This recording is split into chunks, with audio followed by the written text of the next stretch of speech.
sejauh mana kesendirian kita bermakna spiritual. Nanti kita akhiri dengan beberapa wawasan dari Imam Ghazali.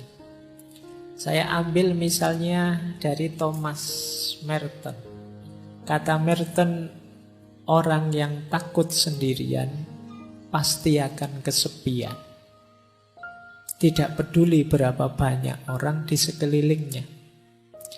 Namun orang yang belajar dalam kesendiriannya, berdamai dengan kesepiannya, dan lebih memilih kenyataan daripada ilusi persahabatan, akan menyadari kehadiran Tuhan yang tak terlihat. Jadi kalimat dari Merton ini bisa kita urai satu-satu. Yang pertama, orang yang takut sendirian pasti akan kesepian. Tidak peduli berapapun banyaknya orang di sekelilingnya. Tadi kan ada orang yang memang senang sendirian, ada yang tidak suka sendirian. Tentu saja yang tidak suka sendirian, ketika mengalami sendirian, dia akan merasa kesepian. Kuncinya bukan pada banyak temannya atau sedikit temannya. Pemaknaan dia terhadap sendirian itu. Jadi, kalau dia memaknai kesendirian itu sebagai sesuatu yang negatif dan menakutkan, ya begitu sendiri dia akan merasa kesepian. Nah, biar tidak begitu bagaimana? Dilanjutkan yang kedua. Mari belajar dalam kesendirian, berdamai dalam kesepian. Belajar sendirian, berdamai dalam kesepian. Berdamai dalam kesepian berarti kita bisa menerima.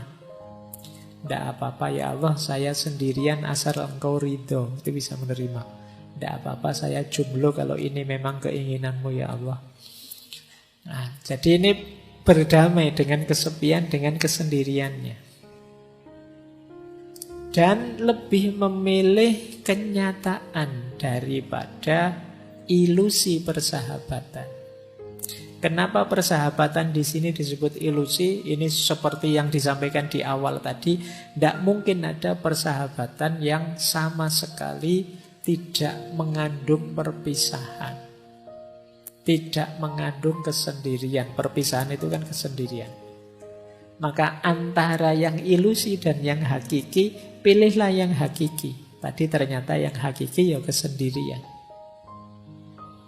Kalau mentalku sudah mental yang siap sendiri, meskipun ditinggalkan oleh sahabat, ya aku kuat. Meskipun temanku pergi semua, ya aku sanggup. Dan ini yang terakhir, pada akhirnya orang yang siap menghadapi kesendiriannya, justru dia akan menemukan kesadaran diri yang paling dalam, yaitu Tuhan. Dalam kesepianmu yang paling puncak, kalian justru akan menyadari hadirnya Tuhan. Inilah from solitude to spiritual awareness. Dari kesendirian menuju kesadaran spiritual. Itulah mengapa dulu Rasulullah itu setiap momen tertentu yang masyhur kan saat bulan Ramadan, beliau menyendiri. Istilahnya bertahanus, kalau bahasa sufinya kholwat uzlah, ke Gua Hira. Jadi kesendirian ini tujuannya apa? Yuk, dalam rangka menyadari hadirnya Tuhan. Jadi tadi ada sisi negatifnya kesendirian, namanya kesepian, tapi juga ada sisi positifnya. Dan sekarang sisi yang positif itu kita bawa berjalan ke ranah spiritual. Kita lanjutkan, belajar lagi. Kata Osho lagi tadi, Osho sudah kita kutip ya. Perjalanan ke dalam diri adalah perjalanan menuju kesendirian yang absolut. Engkau tidak dapat mengajak orang lain ke sana bersamamu. Ini sama dengan Hermann Hesse yang menulis novel tentang Buddha. Kita harus menjadi sendiri, sangat sendiri. Lalu kita menarik diri ke dalam diri yang terdalam. Mungkin rasanya sangat sepi. Ini memang jalan penderitaan yang pahit. Tetapi kemudian kesendirian kita akan teratasi. Kita tidak lagi merasa kesepian. Karena kita menemukan bahwa dalam diri kita yang terdalam ada jiwa. Yaitu yang ilahiyah yang tak terpisahkan. Lalu kita menemukan diri kita berada di tengah-tengah dunia, namun tidak terganggu oleh keserbaragamannya. Karena jiwa kita yang paling dalam itu membuat kita tahu bahwa diri kita adalah menjadi satu dengan semua makhluk. Jadi kesadaran spiritual itu nanti bertahap.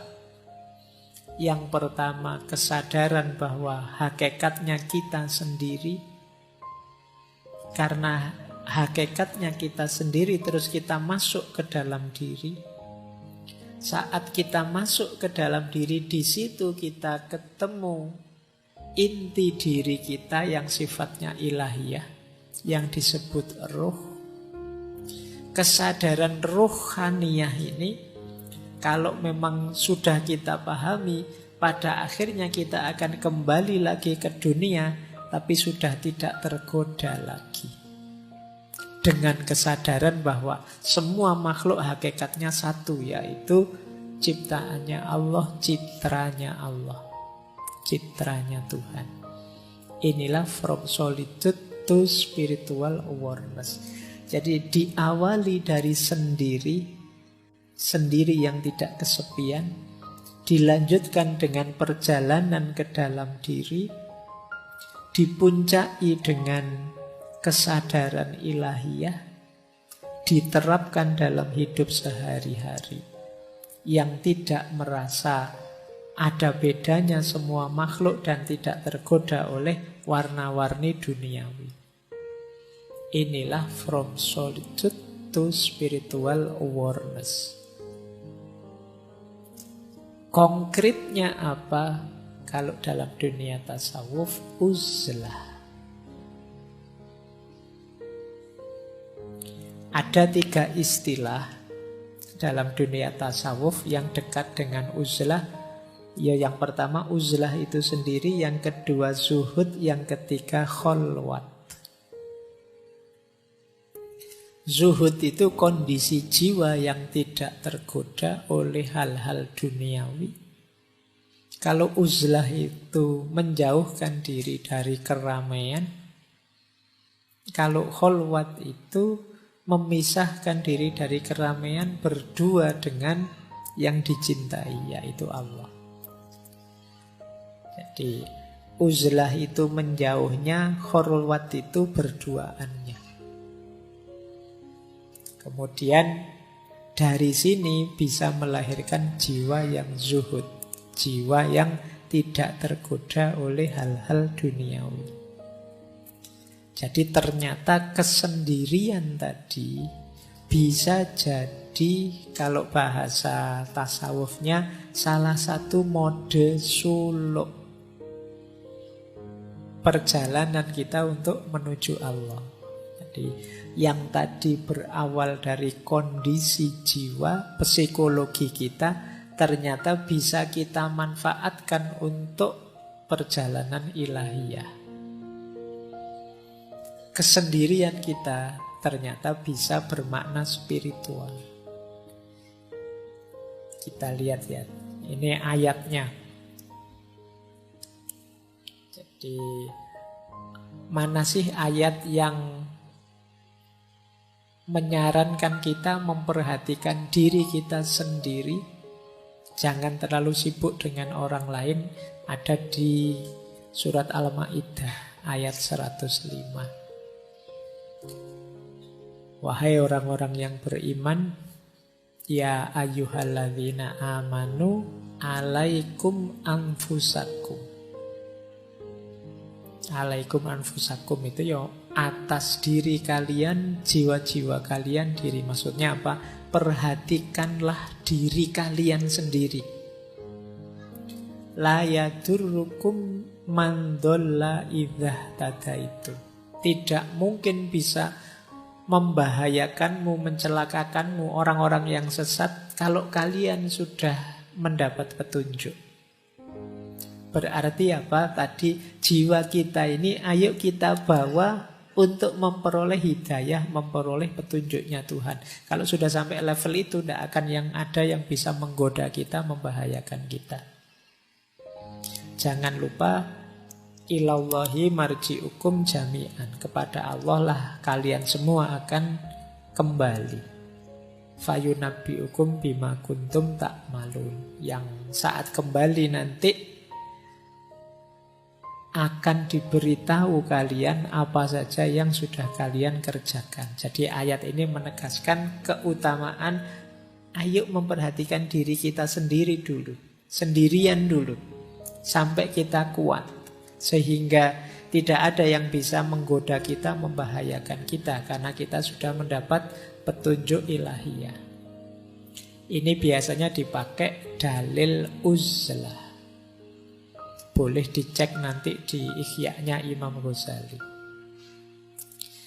Ini loh keutamaannya uzlah, keutamaannya sendirian. Ya, uzlah di sini boleh kalian ganti kesendirian, boleh kalian ganti jomblo, boleh kalian jadi. Kalau ada tanya ini keutamaannya sendiri. Yang pertama apa? Ada kesempatan lebih banyak untuk beribadah dan bertafakkur. Tentu saja kalau banyak teman terus-terusan bareng orang lain, kesempatan ibadahnya kan bukan tidak ada tapi terbatas. Untuk bertafakkur juga sulit fokus kalau banyak orang di sekeliling kita. Maka sendirian itu nikmat. Jadi kalau teman-teman nanti pulang dari kos-kosan, ya Allah di kamar kos ini sendirian, itu berarti nikmat. Alhamdulillah sendirian. Coba ada teman, aku repot ini harus melayani teman. Jadi kesendirian itu nikmat. Saatnya kalian memperbanyak ibadah, memperbanyak tafakkur. Ini kesempatan tidak datang berulang-ulang. Mungkin besok sudah ada teman. Yang kedua, mari kita syukuri kesendirian itu, karena itu berarti kita lepas dari dosa yang berhubungan dengan kemasyarakatan. Ghibah misalnya, gosip. Kalau sendirian kan tidak mungkin gosip. Apa ada orang ngerumpi kok sendirian? Kan tidak ono. Mesti ada temennya. Kalau kalian gosip kok sendirian, itu ya namanya bukan gosip. Jadi kita bersih dari ghibah. Kemudian yang kedua, kita tidak kena amanat amar ma'ruf nahi mungkar. Kan kita itu wajib beramar ma'ruf nahi mungkar.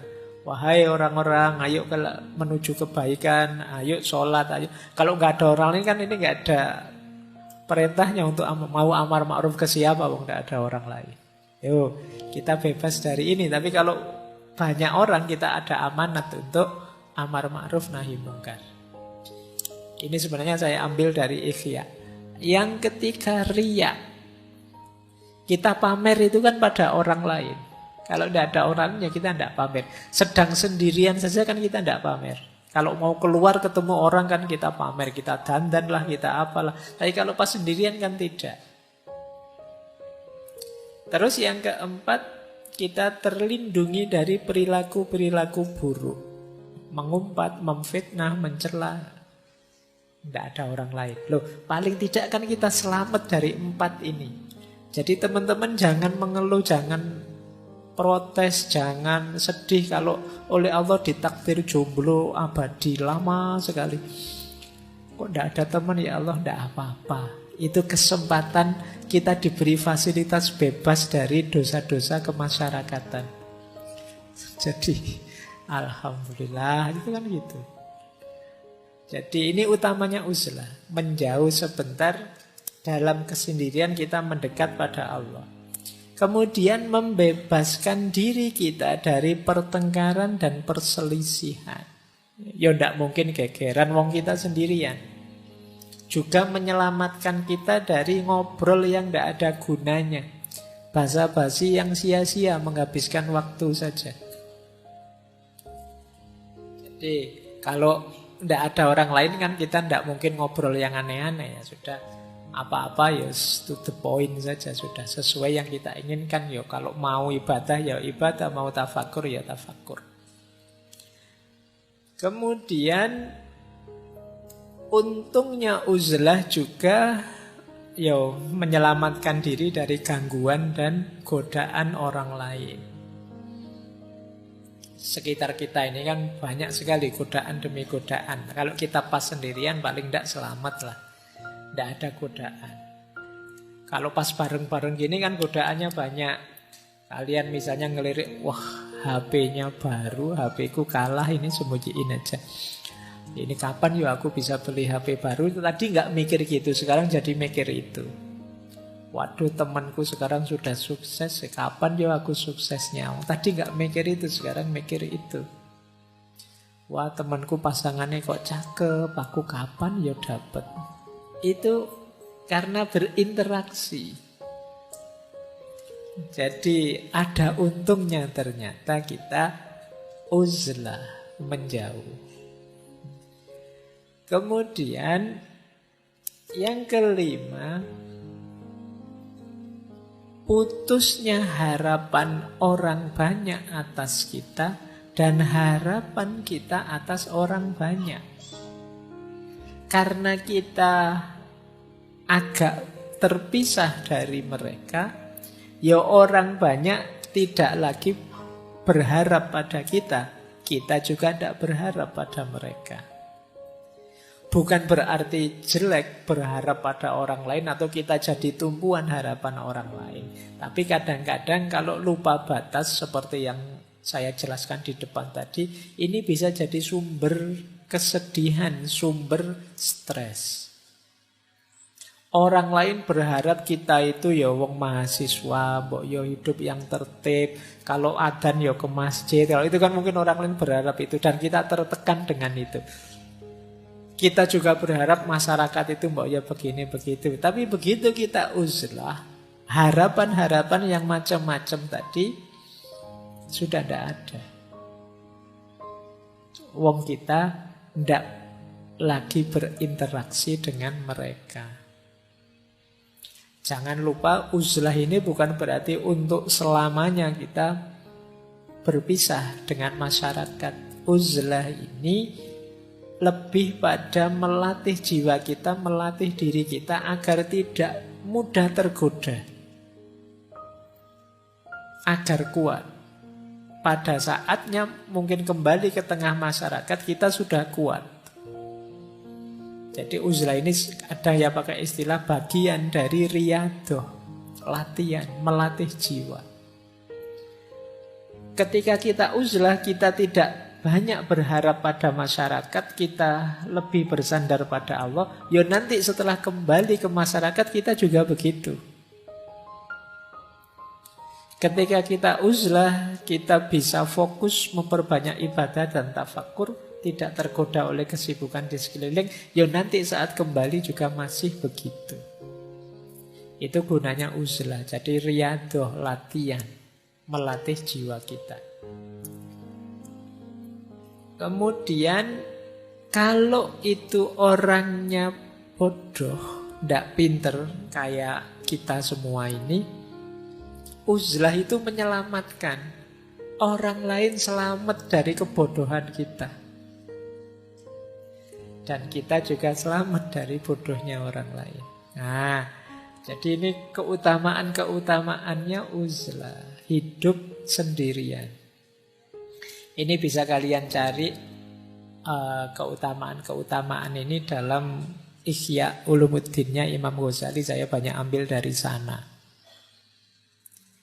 Meskipun nanti di situ ada banyak uraian kapan kita harusnya uzlah, kapan kita membaur di tengah masyarakat. Kesendirian itu indah, kesendirian itu positif, kesendirian itu bisa membuahkan banyak manfaat untuk hidup kita. Nah, ini menarik. Saya tadi buka Ihya, tadi ketemu hadis yang mengindikasikan Rasulullah menyuruh kita uzlah kalau situasinya seperti ini. Saya bacakan ya. Rasulullah Shallallahu Alaihi Wasallam bersabda, ini hadis dalam Ihya. Apabila engkau menyaksikan manusia mengingkari janji dan amanah yang dipercayakan kepada mereka, dan apabila kemudian mereka menjadi begini itu Rasulullah memasukkan jari satu ke jari yang lain. Maksudnya apa? Konflik terus, gegeran terus. Mereka sibuk dengan pertengkaran dan perselisihan. Kemudian seorang sahabat bertanya, lalu apa yang harus kami lakukan ya Rasulullah? Beliau menjawab, tetaplah kalian berada di rumah kalian, jaga lidahmu baik-baik, dan ambil apa yang kalian ketahui dan tinggalkan apa yang tidak kalian ketahui. Karena itu tetap sibuklah dengan urusan kalian sendiri dan tinggalkan urusan orang banyak. Hadis ini menarik ya. Jadi kalau situasinya orang yang diberi amanah kok terus banyak yang khianat, kemudian masyarakat secara umum sukanya kok konflik, gegeran aja.